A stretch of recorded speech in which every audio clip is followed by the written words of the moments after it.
सेवा करत असताना रावसाहेब अंतापूरकर हे कोरोना बाधित झाले आणि आपल्यामधून दुर्दैवाने निघून गेले। त्या ठिकाणी ही पोटनिवडणूक लागलेली आहे। अशी ही दुसरी महाराष्ट्रातली पोटनिवडणूक आहे।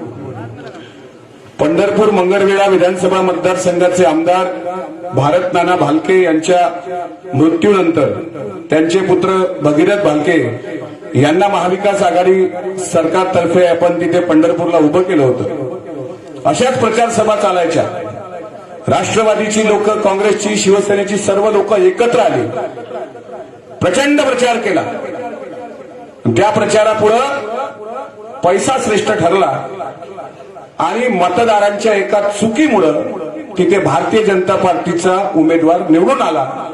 मी परवाच्या दिवशी पंढरपूरला होतो आणि साधारण 6 ते 7 महिने झाले असतील, 4-5 महिने झाले असतील। तिथल्या लोकांना विचारलं की जे उमेदवार तुम्ही निवडून दिले त्यांचं नाव समाधान अवताडे, भाजपचे, ज्यांच्याबद्दल चंद्रकांत दादा पाटील पासून देवेंद्र फडणवीसांपर्यंत सर्व लोक मुक्ताफळ उधळायची, ती गेल्या 6 महिन्यात मतदारसंघात किती वेळ आली? लोक सांगायचे आम्ही त्यांचा चेहरा पाहिला नाही, मोठा कॉन्ट्रॅक्टर माणूस आहे, 2-3 हजार कोटी रुपयाची प्रॉपर्टी आहे, मंगळवेढ्याच्या पाणी प्रश्नाबद्दल विचारायला गेलो ते आम्हाला काही उत्तर देत नाहीत, ते भेटत नाहीत, आता चूक झाली म्हणतात असं लोक म्हणतात। आणि दुर्दैवाने म्हणतो की रावसाहेब अंतापूरकर यांच्या बाबतीत जेवढं मी ऐकलंय की आमदार असून सुद्धा स्वतःचं हक्काचं घर नसलेलं व्यक्ती, लोकांच्या संपर्कात मरणापासून बारशापासून तुमच्या प्रत्येक सुखादुःखाच्या क्षणात एका शब्दावर हाकेवर हजर राहणारा व्यक्ती आणि तुमची सेवा करता करता कोरोना सारख्या आजाराने आपल्याला सोडून गेलेला व्यक्ती, त्यांच्या नंतर त्यांच्या मुलाला पराभूत करायला भारतीय जनता पार्टीची अख्खी फलटण इथे महाराष्ट्रातून तुमच्या मतदारसंघात येऊन बसलेली आहे। तुमच्या गावात अनेक लोक आले असतील, आमिष दाखवले चालले। भाजपचे प्रदेशाध्यक्ष चंद्रकांत पाटलांनी तर सांगितलं तुम्ही सुभाष साबणेंना निवडून द्या आणि गाव जेवण घ्या। ते कोणासोबत? देवेंद्र फडणवीसांसोबत। भिकारी समजता का रे आपल्याला? शेतकरी या जगाचा पोशिंदा आहे। आता सगरोलीच्या वीर सेवा सभागृहाच्या समोर मी गाडी थांबवलेली असताना सोयाबीनचा खच लागलेला होता शेतकऱ्याचा। ज्या सोयाबीनला 14,000 रुपये दर जाहीर केला होता त्या सोयाबीनला काय भाव आहे?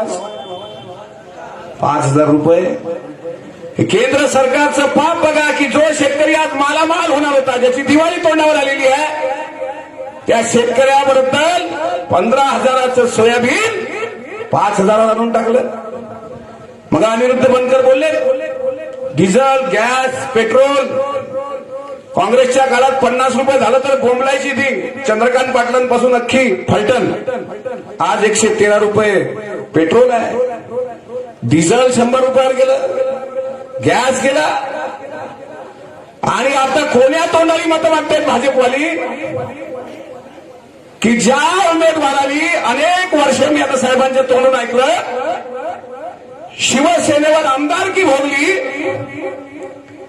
जे चंद्रकांत पाटील म्हणत होते की आमच्याकडे उमेदवार 12 इच्छुक होते, लिंगायत समाजातले सुद्धा एक प्रतिष्ठित व्यक्ती त्यांच्याकडे गेले, त्यांना डावललं आणि उपरा उमेदवार शोधावा लागला की ज्यांनी शिवसेनेसोबत गद्दारी केली। इतिहास आहे बरं का महाराष्ट्राचा। प्रबोधनकार ठाकरेनंतर बाळासाहेब ठाकरेंपासून आता महाराष्ट्राचे मुख्यमंत्री उद्धवजी ठाकरे साहेब। शिवसेनेचा एक इतिहास आहे, जे गद्दारी करून जातात ते पुढे दिसत नाहीत। मी जरी पक्षाचा नसेल, आमच्या पक्षाचे जरी वेगळे वेगळे काही मतमतांतर असतील, पण शिवसेनेचा इतिहास जेवढा मी वाचलाय तेवढं सांगतोय की एका ठिकाणी सुभाषराव साबणे शिवसेनेचे आमदार म्हणून आमच्या स्टेजवर आहेत, पक्ष सोडताना ढसाढसा रडतायत, त्यांना त्यांच्या गळ्यात माळ टाकतात चंद्रकांत पाटील। अरे मागच्या वेळी स्वतंत्र लढले होते ना सर्व पक्ष, त्याही वेळी भारतीय जनता पार्टीच्या विरुद्ध आपल्या मतदारसंघातल्या लोकांनी शिवसेनेच्या आमदाराला, उमेदवाराला निवडून दिलं होतं सुभाष साबणेंच्या रूपानं।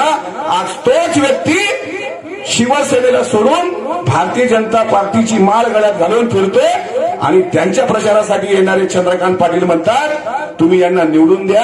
एक दिवस देवेंद्र फडणवीस सगरोळी गावात येतील आणि तुमच्यासोबत गाव जेवण घेतील. देवेंद्र फडणवीसांची जर सगळी पर्सनॅलिटी पाहिली, मला नाही वाटत ते खाली बसतील. त्यांना खुर्ची लागल, टेबल लागल, खाली बसल, जेवायला बसायला मांडीला मांडीला बसावं लागतं.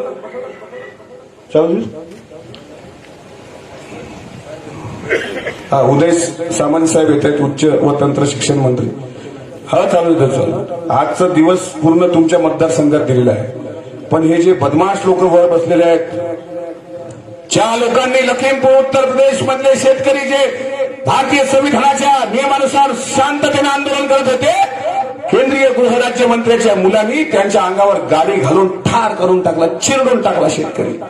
9 महिन्यापासून जे हरियाणा, कर्नाल, पंजाबमधला शेतकरी तिथे तुमचे काळे कायदे रद्द करा म्हणून मागणी करतोय, त्या शेतकऱ्यांवर तलवारी चालवल्या, लाठी हल्ले केले, अश्रुधुराच्या नळकांड्या फोडल्या आणि इथे यायला बोलायला मुद्दे नाहीत. काल युट्यूबवर एकाचं भाषण ऐकलं. अरे काय या भाजपवाल्यांवर अवकाळ आली राव. ज्याचं बारामती डिपॉझिट जप्त झालं तो प्रचाराला यायला लागला सामनेंच्या. ज्याच्यावर मंगळसूत्र चोरीचे आरोप आहे तो विचारतो कोरोनाच्या काळात चव्हाण साहेब तुमच्यापर्यंत आले होते का? देवेंद्र फडणवीस कुठे होते बाबा तेव्हा? चंद्रकांत पाटील कुठे होते? अरे हा शेतकरी जो एका दाराचे हजार पाले पैदा करतो, त्या शेतकऱ्याला गाव जेवण देण्याची भीक दे चंद्रकांत पाटील देत आहेत. त्यांना सांगतो तुमच्या या गाव जेवणाची भीक आम्हाला देऊ नका. एका दिवसाच्या जेवणाला आमचं पोट भरत नाही. जेवण काय देता? तुमच्या दम असेल ना तर नरेंद्र मोदी आणि अमित शहाला सांगून 15,000 रुपये सोयाबीनचा भाव परत आणून दाखवा, तर म्हणू की शेतकऱ्याचे तुम्ही खरे हितचिंतक आहात म्हणून. कसली लोक आहेत, कसली मस्ती चढली यांना? कोण्या मस्तीच्या भरोश्यावर बोलतायत? महाराष्ट्रामध्ये आता 2 वर्ष पूर्ण होतील या महाविकास आघाडी सरकारला. परवा माजी मुख्यमंत्री नारायणराव राणे साहेबांचे चिरंजीव आले होते तुमच्याकडे, नितेशराव राणे. त्यांचं पण भाषण ऐकलं मी. त्यांनी भाषणात असं विचारलं मराठा समाजाला की अशोकराव चव्हाण यांनी मराठा समाजाला आरक्षण का नाही दिलं? पण तुमच्या ते काही बसणारे हुशार त्यातला एक उठला. ते म्हणले बरोबर आहे, तुमचं मान्य करतो, पण नारायणराव राणे साहेब का नाही देऊ शकले याचं उत्तर द्या. ज्या नारायणराव राणे साहेबांवर काही दिवसांपूर्वी 2016ला किरीट सोमय्या, हे चेहरे जरा लक्षात ठेवा तुम्ही. भाजपने एक ठरवलेलं आहे बरोबर, कुठंतरी एखादा काही बोलायचं. आता चंद्रकांत पाटलांनी परवाच्या दिवशी पवार साहेबांवर बोलताना एकेरी भाषा, आम्ही त्याला 60च्या वर जाऊ दिलं नाही. या महाराष्ट्राची सुसंस्कृत परंपरा आहे. यशवंतराव चव्हाण साहेबांची परंपरा आहे महाराष्ट्राला, शंकरराव चव्हाण साहेबांची परंपरा आहे, पवार साहेबांची परंपरा आहे. आणि पवार साहेबांबद्दल एकेरी बोलणाऱ्या चंद्रकांत पाटलांना तर राहत इंदोरीच्या शब्दात हेच सांगावं वाटतं, तेरी जुबान कतराना बहुत जरुरी है, तुझे मर्ज है की तू बार बार बोलता है. ज्यावेळी तुम्ही टीका करता ना, लॉकडाऊनच्या काळात, कोरोनाच्या काळात ह्या महाराष्ट्राची अर्थव्यवस्था बंद पडलेली असताना सुद्धा महाराष्ट्र महाविकास आघाडी सरकारने शेतकऱ्यांना 10,000 कोटीचं पहिलं पॅकेज जाहीर केलं, ज्याचा 3,40,000 शेतकऱ्यांना फायदा झाला. हे भाजपवाल्यांनी मान्य केलं पाहिजे. आता परवा अतिवृष्टी झाली महाराष्ट्रामध्ये, 10,000 कोटीचं दुसरं पॅकेज जाहीर केलं आणि आता येणाऱ्या हिवाळी अधिवेशनामध्ये 50,000 रुपये जे प्रोत्साहनपर निधी आहे तो सुद्धा आदरणीय उपमुख्यमंत्री आणि महाराष्ट्राचे अर्थमंत्री अजित दादा हे त्याची अधिकृत घोषणा करतील असा आपल्या सर्व शेतकऱ्यांना मी विश्वास या ठिकाणी देतो. आणि महाराष्ट्रात महाविकास आघाडी सरकार सत्तेवर आलं, रोज नारायण राणे साहेब नावाचे ज्योतिषी, रावसाहेब दानवे नावाचे ज्योतिषी सांगतायत हे सरकार कोसळणार, हे सरकार कोसळणार. 2 वर्ष तर काढलेत, आणखी 3 वर्ष काढणार आणि पुढे 25 वर्ष महाराष्ट्राला देवेंद्र फडणवीसांसारखाच विरोधी पक्षनेता कायम भेटणार. हा चमत्कार फक्त पवार साहेब आणि महाविकास आघाडी सरकार करू शकलं. ज्या पक्षाचे 65 आमदार निवडून आले त्या पक्षाचे मुख्यमंत्री झाले, ज्या पक्षाचे 56 आमदार आहेत त्या पक्षाचे उपमुख्यमंत्री आहेत, ज्या पक्षाचे 45 आमदार आहेत त्या पक्षाचे मंत्री आहेत आणि ज्या भारतीय जनता पार्टीचे 105 आमदार आहेत त्या पक्षाचा विरोधी पक्षनेता आहे भारतीय जनता पार्टी. त्यातलं ते किरीट सोमय्या, आता ते चार्टर्ड अकाउंटंट, मागच्या वेळी म्हणाले होते राणे साहेबांच्या वेळी, लाने साहेबांची दिवाळी आता तुरुंगात होणार, अजित दादांची दिवाळी आता तुरुंगात होणार. आणि तुमच्याकडे आल्यानंतर भारतीय जनता पार्टीकडे वॉशिंग मशीन आणि डिटर्जंट आहे, फक्त साबण नव्हतं, ते आता आणण्याचा ते प्रयत्न करतायत धुवायला. वॉशिंग मशीन अशी आहे म्हणजे उद्धव ठाकरे साहेबांचं दसरा मेळाव्याचं यावर्षीचं भाषण जर ऐकलं तर त्यांनी त्या भाषणामध्ये हर्षवर्धन पाटलांचं एक उदाहरण दिलं की तुमच्याकडे असताना कटारगंगा म्हणजे आमच्याकडे असताना कटारगंगा आणि तुमच्याकडे आले तर गंगा. म्हणून हर्षवर्धन पाटील पण म्हणाले आम्ही टेन्शन फ्री आहे म्हणले, काही ईडी नाही, काही सीबीआय नाही, काही इन्कम टॅक्सची धाड नाही, आम्ही निश्चिंत राहतो. करप्शन करणारी लोक सर्वात जास्त भाजपमध्ये असताना यांनी सोडून दिलंय. एकदा किरीट सोमय्या बोलतील, एकदा नितेश राणे बोलतील, एकदा राणे साहेब बोलतील आणि हळूच नंतर देवेंद्र फडणवीस गोड प्रतिक्रिया देतील.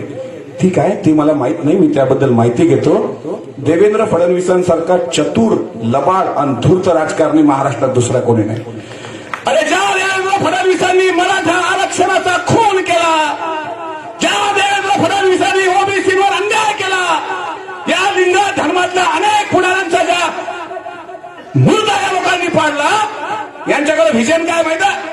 मराठा लिंगायत वाद लावून देणे, मराठा दलित वाद लावून देणे, हिंदू मुसलमान वाद लावून देणे आणि आम्ही कसे देशभक्त आहोत हे दाखवण्याचा प्रयत्न करणे.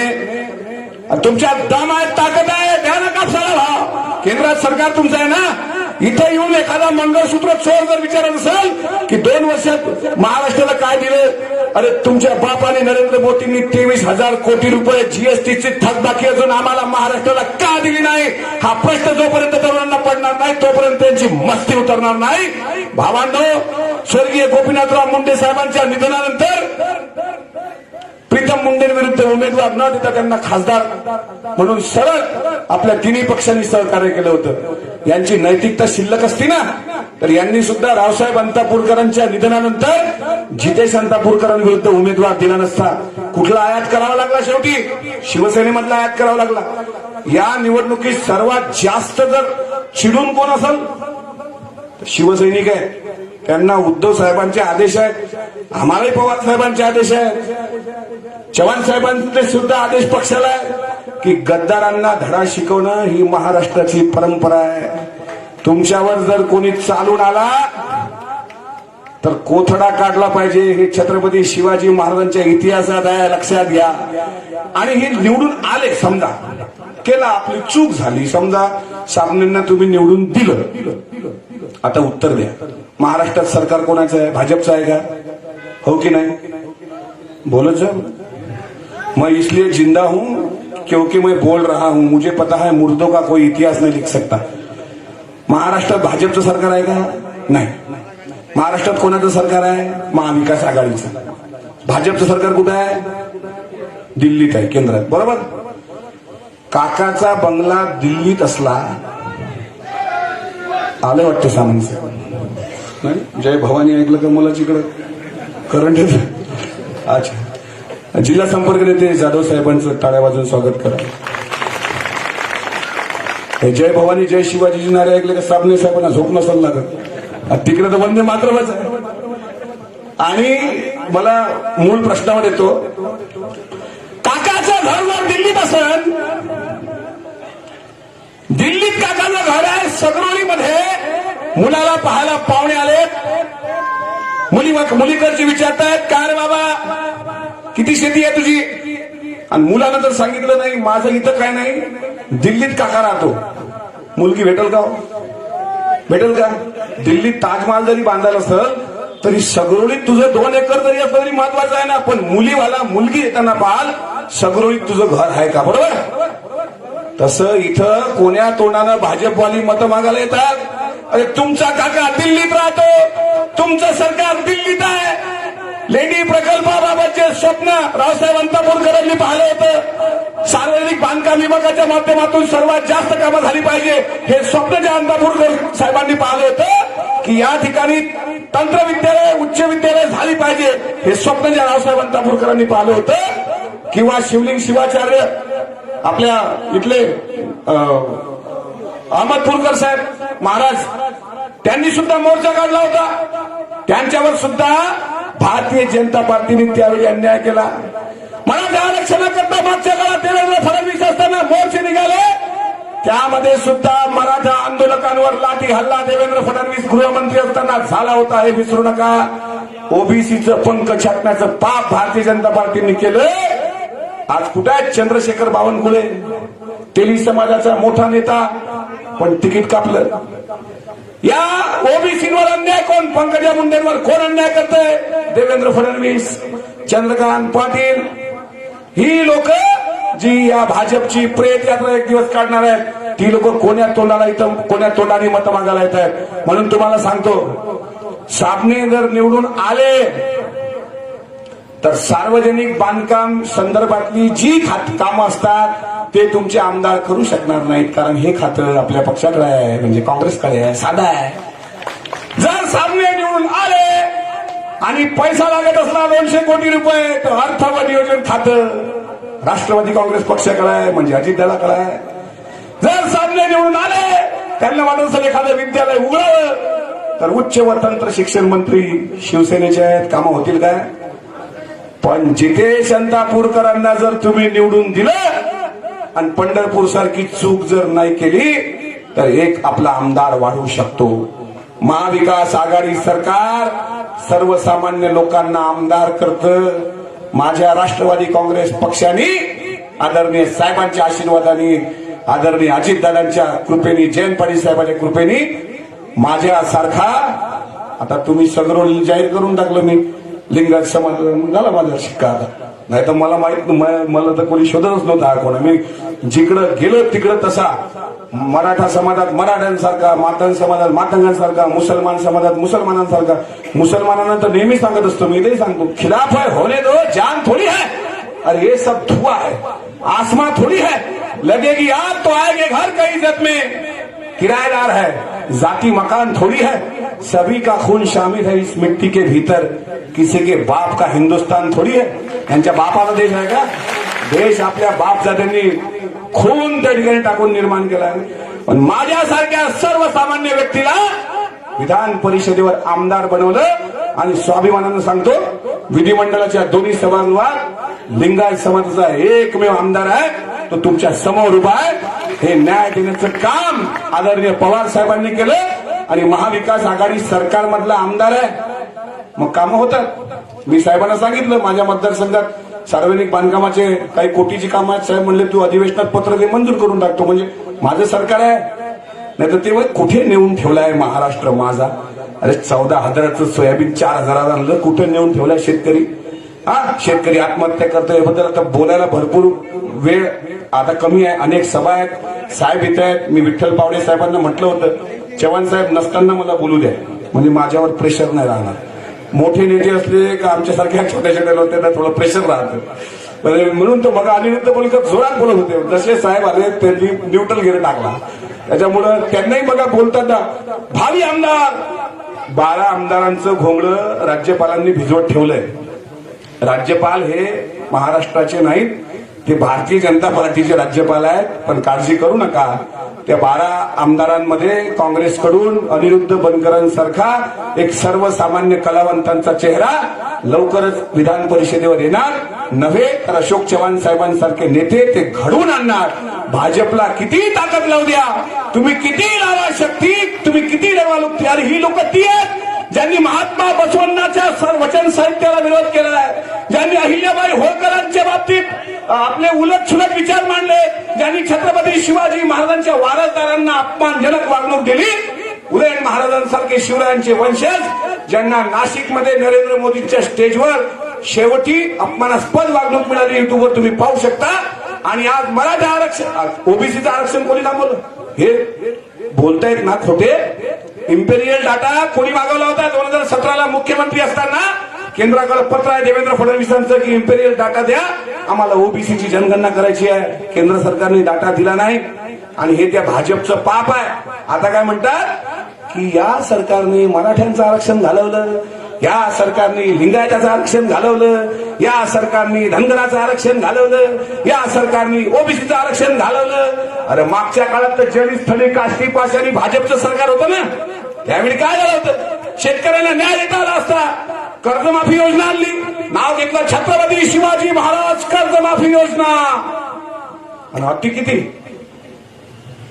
आधार कार्ड आणा, पॅन कार्ड आणा, बायकोला आणा, लेकराला आणा, राशन कार्ड आणा, त्यातही तुट्या. आपलं सरकार सत्तेवर आलं, उद्धव ठाकरे साहेब मुख्यमंत्री झाले, महात्मा फुले कर्जमुक्ती योजना आली, बटन दाबान कर्जमुक्त व्हा. इतकी साधी सोपी योजना या महाराष्ट्रामध्ये या महाविकास आघाडी सरकारने आणली. माझी आपल्या मायबाप जनतेला विनंती आहे, डॉक्टर बाबासाहेब आंबेडकरांनी सांगितला हा शब्द तुम्ही हृदयात करून ठेवा. महत्वाचा शब्द सगळीत मांडून थांबतो.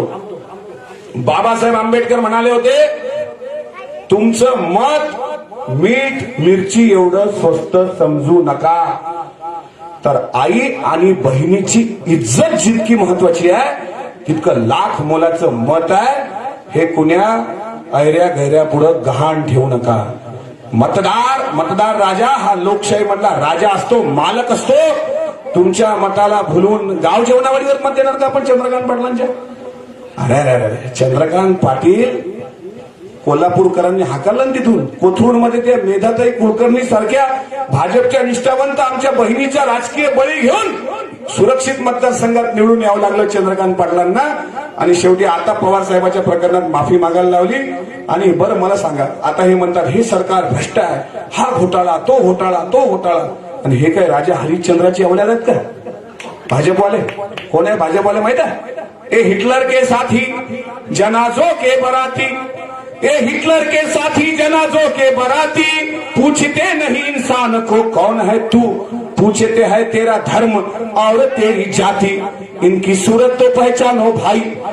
भाई म्हणजे कोण? गुंडा. कुछ दिल्ली में बैठे हैं भाई, दिल्लीत आहेत ना गुजरातचे भाई लोक बसून आहे. कुछ बंबई में बैठे हैं भाई, कुछ नेट पे बैठे हैं भाई, इंटरनेट पे बैठे हैं भाई, जंबो जेट पे बैठे हैं भाई. हम वोटिंग करते हैं भाई, वो सेटिंग करते हैं भाई. तुमचं मत चुकलं आणि परत जर सामने आले तर तुमच्या मतदारसंघाच्या विकासाला 1000 रुपयाच्या दारूच्या बाटलीवर विकू नका. तुम्ही या विधानसभा मतदारसंघातली जनता ही विकाऊ नाहीये. येणाऱ्या काळात स्वतःच्या पक्षाशी गद्दारी करणाऱ्या उपऱ्या उमेदवाराला त्याच तोडीस तोड उत्तर देऊन अंतापूरकर साहेबांना जर खरी श्रद्धांजली द्यायची असेल रावसाहेब अंतापूरकरांना, तर जितेश रावसाहेब अंतापूरकर यांच्या पंजा निशाणी समोरील बटन 30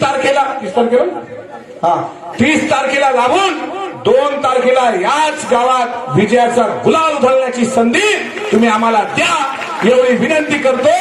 आणि जे फिरतायत भाजपवाले त्यांना सांगतो, माना की तू शेर है अपनी जंगल का. चंद्रकांत पाटील ऐकत असतील तर आहेत त्यांचे कॅमेरावाले, आपले 2-4 असतात बरं का नमुने. संध्याकाळच्या सभेवर बघा हा मिटकरी तुमच्याबद्दल काय बोलला, हा त्याला टेप करून चंद्रकांत पाटलांसाठी स्पेशल शेअर. मीडियावाल्यांचे फोन आले होते की तुम्ही आज काय बोलणार. म्हटलं चंद्रकांत पाटील पवार साहेबांवर एकेरी बोलणाऱ्यांनो, माना कि तू शेर है अपनी जंगल का, हम वो शिकारी है जो तुझे तेरे ही जंगल में आके ठोक देंगे. आणि येणाऱ्या 30 तारखेला पंजा निशाणी समोरील बटन दाबून महाविकास आघाडीच्या उमेदवाराला दणदणीत मतांनी विजयी करा, एवढी विनंती करून थांबतो. जय हिंद, जय महाराष्ट्र.